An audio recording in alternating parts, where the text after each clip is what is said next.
ஜமீன் போல வாழ்ந்த பழம்பெரும் நடிகை என்ன செய்தாங்க தெரியுமா? மறைந்த பழம்பெரும் நடிகை எஸ்.என். லட்சுமியை தெரியாதவங்களே இருக்க மாட்டாங்க.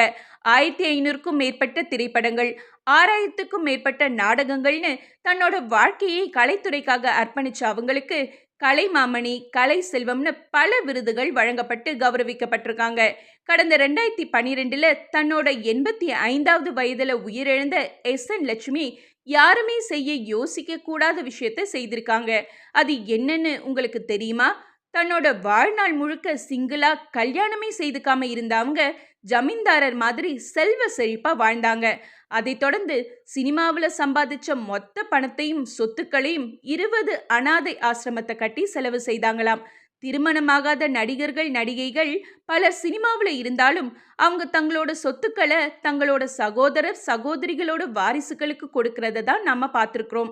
ஆனா எஸ்.என். லட்சுமி உண்மையாவே கிரேட்னு பாராட்டுறாங்க ரசிகர்கள். கடைசியா அவங்கள சன் டிவில டெலிகாஸ்ட் ஆன தென்றல் சீரியல்ல ஹீரோயினுக்கு பாட்டியா பார்த்ததா ஞாபகம் இருக்குன்னு கமெண்ட் பண்றாங்க 90s கிட்ஸ். அம்மா பாட்டின்னு பல வேடங்கள்ல நடிப்புல அசத்தின அவங்களோட தொண்டு உள்ளத்தை பாராட்டியே ஆகணும்.